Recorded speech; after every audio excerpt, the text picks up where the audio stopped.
Привет, да, Якутия, приглашаем в гости. Мы Виктория и Сергей Кияшевы, и мы хотим вас пригласить в нашу маленькую и уютную квартиру. А это наш дизайнер интерьера Лена Любишина, дизайн-студия «Павлин». Добро пожаловать!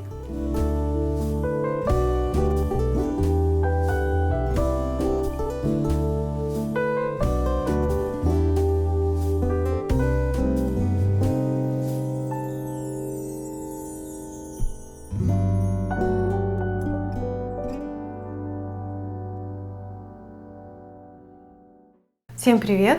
Меня зовут Елена Любишина, я дизайнер дизайн-студии «Павлин». Первая задача у нас стояла о том, чтобы правильно и функционально сделать пространство. То есть, так как здесь однокомнатная квартира, когда ты сюда входишь, да, то есть у нас получается нет прихожей зоны, сразу попадаем в гостиную.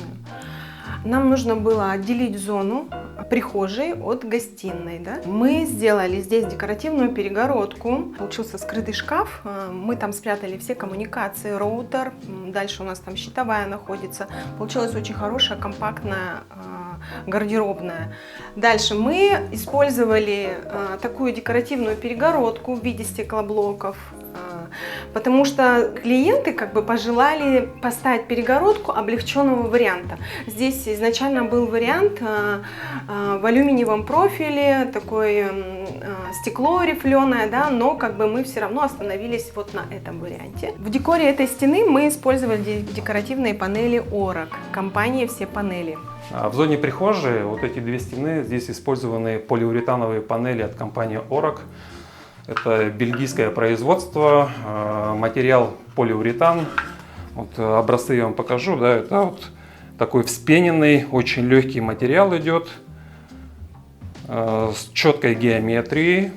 Ширина у всех панелей 25 сантиметров, высота у всех 2 метра идет. Здесь мы использовали капсульную коллекцию, да, называется бар и бар XL. То есть если мы вот так состыкуем, да, то есть у них, видите, постоянно идут такой повтор. И у них одинаковая глубина. Но на стене мы здесь использовали вот такой молдинг-разделитель, который идет опять же в толщину. То есть у нас, если посмотрите, да, в плоскости все идет идеально, ничто не выпирает. И даже здесь у нас подошел идеально, это напольный плинтус. То есть все в сочетании четко у нас получилось. Поэтому, кто хочет панели, смело идите в магазин «Все панели».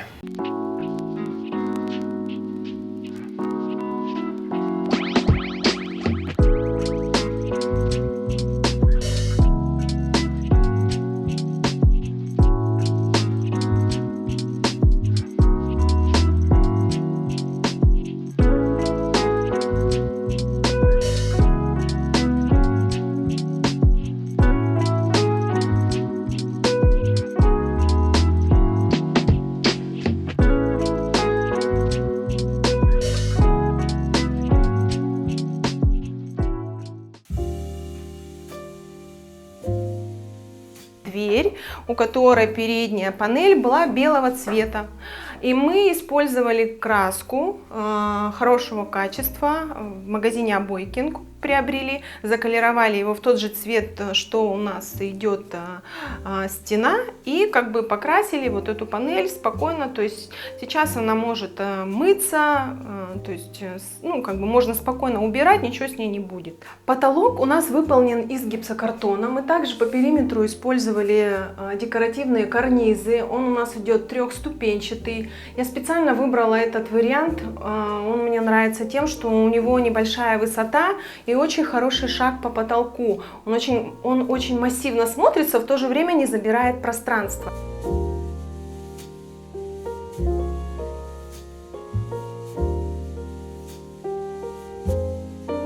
Здесь мы тоже использовали очень много декоративных панелей. Также у нас есть обои. Здесь у нас гипсовые панели. В интерьере мне хотелось, чтобы каждый материал был какой-то тактильный, да, то есть он передавал какое-то настроение, поэтому мы специально выбирали все матовое, такое рельефное, более под натуральность.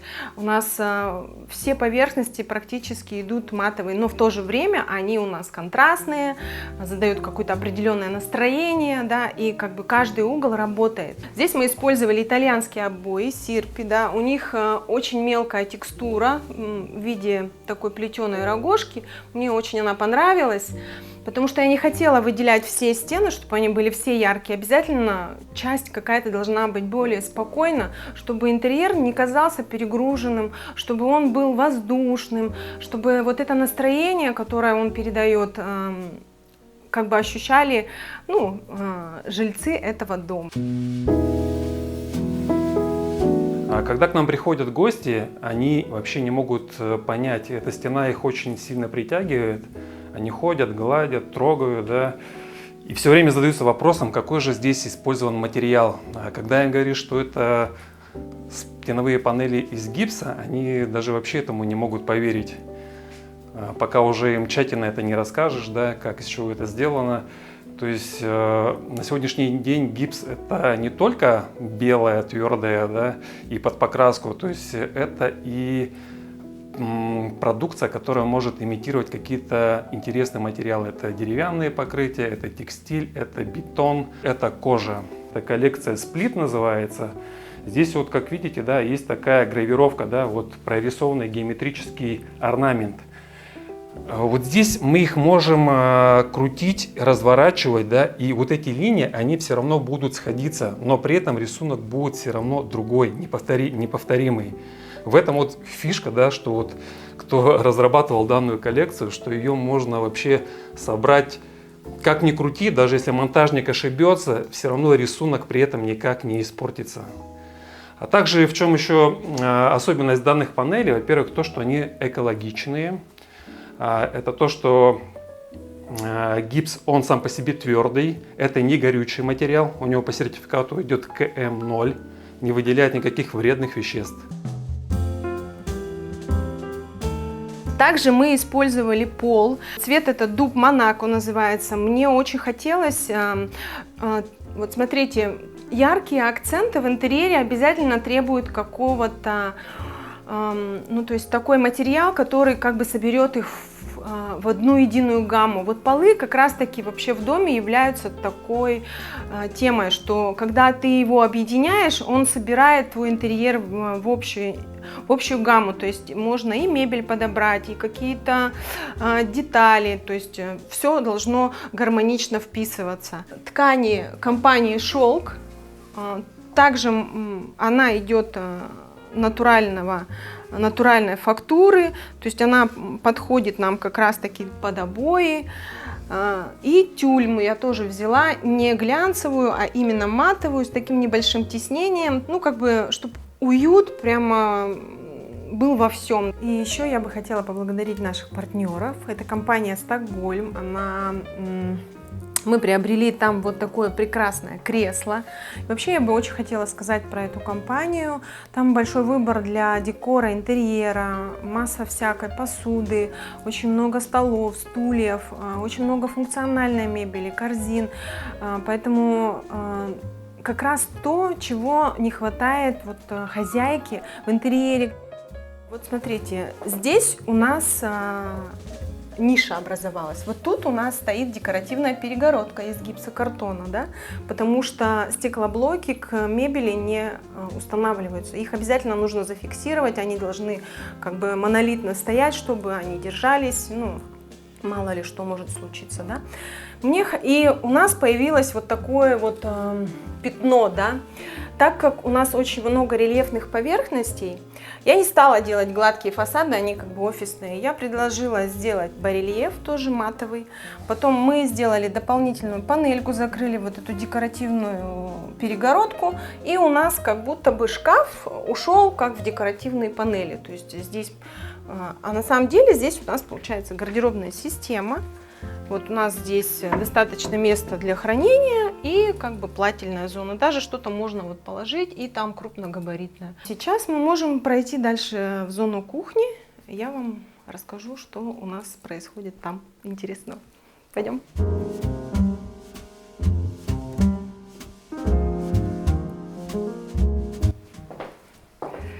Хочу остановиться вот в этом портале, чтобы вы обратили внимание, как мы использовали, интересно, вот плинтус напольный. Мы обрамили наш портал с двух сторон. Мне хотелось, чтобы он вписался в интерьер, но в то же время был рельефным. Мы как бы сделали обрамление с двух сторон, слегка вытащили его за границы нашей двери, и у нас создалась здесь небольшая ниша, да, то есть рельеф. И как бы тем самым мы обыграли очень интересно наш портал, и снизу тоже добавили вот эти вот декоративные элементы, чтобы при уборке можно было хорошо убирать полы, да, и там не забивалась грязь, то есть это тоже было сделано специально. Дальше у нас есть такая вот красивая декоративная стена. Это декоративные панели из полиуретана компании Cosco. Вот такие вещи желательно делать в массе, да, то есть чтобы они как бы вписаны были в общий интерьер. То есть здесь за счет барельефа она играет, светотени падают, да, ее не надо выделять там желтой, синей краской, да, то есть чтобы она была другого цвета. То есть она хорошо работает тогда, когда она идет вместе со стеной монолитно. Компания Uskut Мебель прекрасно смогла установить нам кухню, да, и как бы мы вот, согласно высоте, замеренной от потолка до пола, как бы все отлично вписалось, мы были очень рады. Дальше я бы хотела рассказать вот про эту стену. Хозяева хотели, чтобы эта стена была какая-то, скажем так, выделенная, да. Вы заметили, что у нас здесь нету декоративного фартука. Это как бы мы сделали намеренно. А здесь мы использовали декоративную штукатурку. У нее такое покрытие, которое хорошо моется. При запросе клиентов было очень четко проговорено, чтобы кухня была очень эргономичная. Вот здесь кухня очень маленького пространства, да, нам нужно было разместить здесь холодильную зону, также зону готовки, то есть плиту, достаточно зон хранения, и также нам нужно было здесь распределить мойку и спрятать здесь наш котел. Еще мы здесь сделали такую интересную идею, да.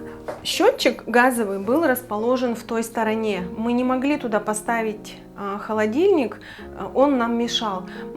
Что мы сделали? Мы его переварили, то есть мы убрали оттуда вот сюда, в это место, то есть у нас в зоне под котлом есть прекрасное место, и мы спокойно сюда все убрали, и это все поместилось в 60 на 60 шкаф, панель, да, соответственно. И также здесь появились у нас полочки для хранения, которые мы можем использовать. И также у нас очень хороший доступ есть для котла. Обязательно здесь должно быть расстояние, то есть вентиляция должна работать. Хочу сказать про текстиль, который здесь мы использовали. Это компания Шелк. Точно так же здесь использована ткань, она идет под натуральную рогожку, под елочку, то есть она слегка имитирует наши обои, которые идут в гостиной, но шаг здесь больше. Я специально использовала такой яркий цвет, винный, да, такой же, как у нас в прихожей, да, то есть когда ты заходишь с прихожей, ты сразу видишь зону кухни и вот это окно прекрасное, да, и светлый текстиль, он бы как-то немножко бы не вписался бы, да, хотелось прямо контраста для того, чтобы мы могли, например, подчеркнуть вот эту красивую черничную кухню нашу, да. Очень хотелось здесь поставить круглый стол, да, мы его подобрали в цвет напольного покрытия, тоже с текстурой дерева, чтобы не было вот этого диссонанса, не мрамор именно, а именно вот дерево. Потому что мрамор, он немножко был, как бы, у нас тут мраморная столешница, и мы не стали мрамор много заводить в интерьер. Соответственно, мы выбрали стулья тоже такого темного цвета, серого, да, он немножко подчеркивает наш черничный цвет, да, чтобы он, и в то же время уходит на задний план, то есть получается не выделяется, да. И так как они темные, на полу они смотрятся контрастно, и это все очень эффектно выглядит. Вот. Потом долго очень искали люстру сюда, и как бы вот Сергей нашел такую прекрасную люстру, и она у нас идеально вписалась, потому что она подчеркивает декоративный элемент, который у нас находится на стене. И мне нравится, что она открытая, в ней нет лишних деталей, лампочки светят, дают очень красивый светотень. То есть в определенное время суток она очень красиво смотрится и задает такое прекрасное настроение. А сейчас я хочу вас пригласить в ванну. Там тоже у нас очень интересная история, и как бы я сейчас вам все о ней расскажу. Пойдемте со мной.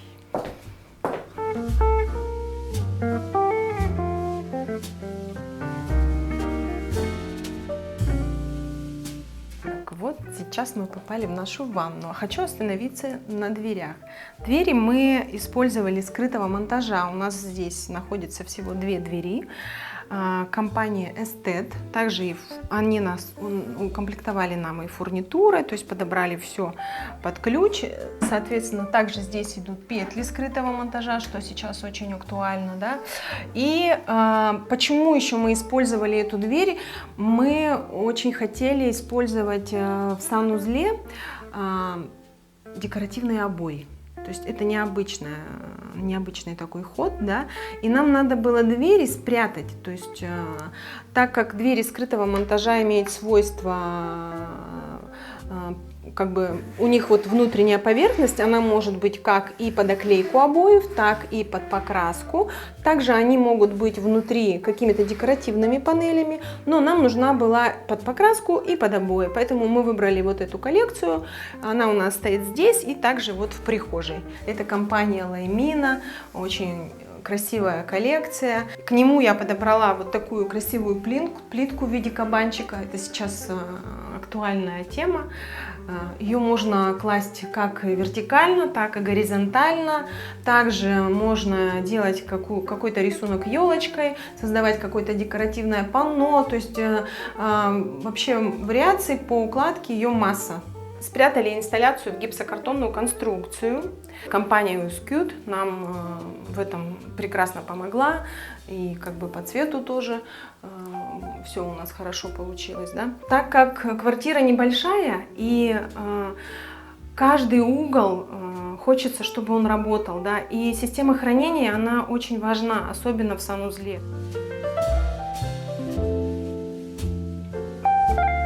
К нам в дизайн-студию очень часто обращаются люди с малогабаритными квартирами. Именно вот однокомнатные, двухкомнатные, небольших квадратов. Да?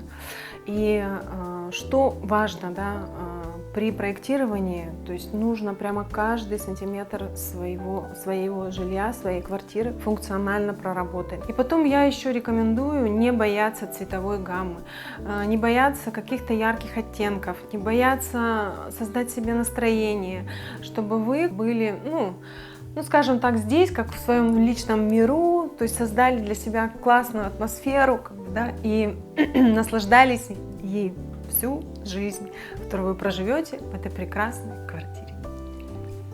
Мы, люди, живущие в таком холодном климате, конечно, проводим очень много времени в квартирах, в помещениях, и люди боятся яркого интерьера, думают, что это будет раздражать, от этого будешь уставать.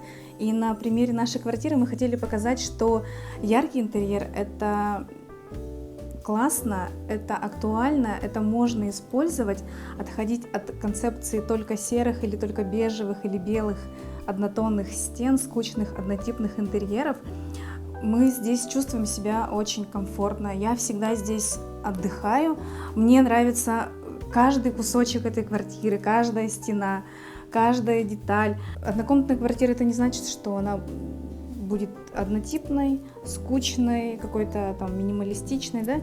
Однокомнатные квартиры тоже можно сделать яркими, тоже можно сделать уникальными и при этом практичными. Как мы здесь совместили яркий, уникальный, эксклюзивный дизайн с практичностью. Подписывайтесь на канал Да Якутия, узнавайте больше о дизайне и архитектуре в Якутии.